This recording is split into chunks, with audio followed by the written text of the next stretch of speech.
Assalamu alaikum everyone. Welcome to Stockies.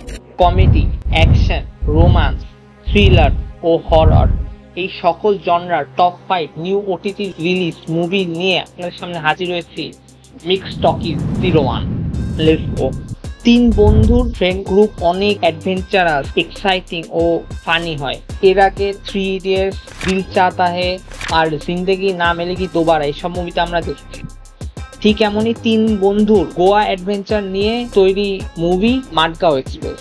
এই মুভিতে তিনটি ক্যারেক্টার গোয়াতে ভিজিট করার পর তারা যেসব ক্রিটিক্যাল সিচুয়েশন পড়ে, এই সিচুয়েশনগুলো প্রত্যেকটা দর্শককে অনেক হাসায়। এই মুভির সবচেয়ে বড় প্লাস পয়েন্টটি হচ্ছে এইটাই যে এই মুভির শুরু থেকে শেষ পর্যন্ত আপনাকে হাসাবে, এবং এই মুভির তিনটি লিড ক্যারেক্টারের লিড অ্যাক্টর অনেক ভালো পারফর্ম করেছে। পুরো কমেডি সিনগুলোতে তাদের অ্যাক্টিং ছিল অসাধারণ। যদি আপনাদের কমেডি জনরার মুভি পছন্দ হয় তাহলে আপনারা এটা দেখতে পারেন। সিদ্ধার্থ মালহোত্রা এর আগে শেরশাহ মুভি দিয়ে তার ক্যারিয়ারের কামব্যাক ঘটায়। ঠিকই সে আরেক নতুন আর্মি মুভি নিয়ে আসে ইয়োদ্ধা। এই মুভিটা পুরো একটা অ্যাকশন মাসালার মুভি, বাট এই মুভিতে একটা বড় দিক হচ্ছে এই মুভিতে একটা থ্রিলার স্টোরিও রয়েছে। তাই মুভিতে কিছু কিছু জায়গায় আপনাকে আপনার মাথা ঘামাতে বাধ্য করবে, যেটা এই মুভির একটা প্লাস পয়েন্ট। আর এই মুভির সবচেয়ে বড় প্লাস পয়েন্ট হচ্ছে এই মুভির শুরু থেকে শেষ পর্যন্ত আপনারা কোনো জায়গায় বোর হবেন না। পুরো শুরু থেকে শেষ পর্যন্ত আপনাকে মুভি তার স্টোরিতে বেঁধে রাখবে। হ্যাঁ, এটা দেখে এই মুভির ক্লাইম্যাক্স সিনটা একটু আনরিয়ালিস্টিক, বাট আপনাদের অ্যাকশন মুভি ভালো লেগে থাকলে আপনারা এই মুভিটা দেখতে পারেন। টপ 5 করবার এর মধ্যে কোনো মালয়ালাম ইন্ডাস্ট্রির মুভি থাকবে না তা হতে পারে। মালয়ালাম ইন্ডাস্ট্রির মুভি হচ্ছে জাস্ট লাইক আ বম যেমন ছোট হয় কিন্তু করে অনেক বড় ধামাকা, ঠিকই মালয়ালাম মুভি ও তেমনি অনেক লো বাজেটে তৈরি, বাট তাদের কন্টেন্ট, স্টোরি ও অ্যাক্টিং অসাধারণ, পুরো ধামাকার মতন হয়। এরকম একটা সুন্দর মুভি হচ্ছে প্রেম আলু।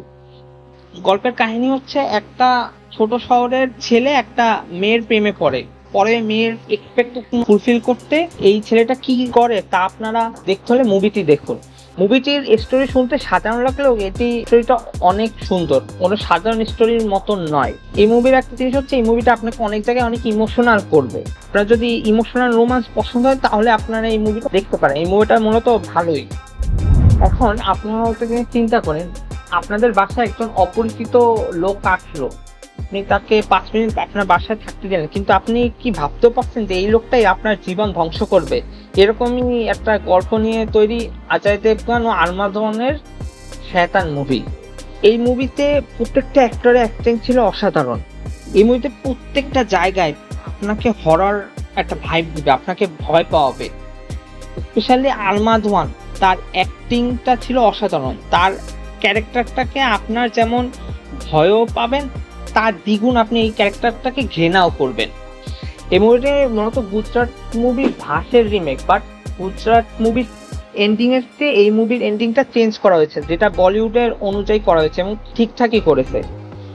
তো আপনারা যদি হরর মুভি পছন্দ করেন তাহলে এই মুভিটা দেখতে পারেন। এখন নাম্বার 1 হচ্ছে অসাধারণ একটা প্রেমের গল্প, লাপাতা লেডি। ধরেন আপনি একটা মানুষ বিয়ে করার পরে যদি দেখে যে তার পাত্রী গায়েব হয়ে গেছে তাহলে কেমন হয়? এটাই হচ্ছে লাপাতা লেডিসের গল্প। এই গল্পটা মানে রোমান্টিক কমেডির মিক্সচার, অসাধারণ মুভি এটা। এই মুভিটা কতটা পারফেক্ট তা একটা উদাহরণ দেখলে বলা যায়। এই মুভিতে পুলিশ অফিসার ক্যারেক্টারটা প্লে করেছে রাবি কিষান। এই ক্যারেক্টারটা মূলত আমির খানের প্লে করার কথা, কিন্তু রাবি কিষানের অডিশন দেখে মেকার্সদের তাকেই এই ক্যারেক্টারটার জন্য পারফেক্ট মনে করা হয়েছে। এই দ্বারাই বুঝে যে মুভিটা কত পারফেক্ট ভাবে বানানো হয়েছে। রাবি কিষান কিন্তু ওই ক্যারেক্টারটা খুবই ভালোভাবে ফুটিয়ে তুলেছে। এই মুভিটা অ্যাকচুয়ালি একটা পুরো মুড রিফ্রেশিং মুভি। আপনারা এই মুভিটা দেখলে আমি গ্যারান্টি দিয়ে বলতে পারি যে আপনাদের পুরো মন ভালো হয়ে যাবে। এটা আপনারা মাস্ট দেখবেন। সো এই কয়েকটা মুভির মধ্যে আপনারা কোন মুভি দেখছেন বা কোন মুভিটা দেখে ফেলেছেন বা এই সব মুভি সম্পর্কে আপনার ধারণা কি তা আপনারা কমেন্ট সেকশনে জানাবেন। আর ভিডিওটি পছন্দ হয়ে থাকলে লাইক অ্যান্ড শেয়ার করুন, and don't forget to subscribe. দেখা হচ্ছে নেক্সট টপিকে।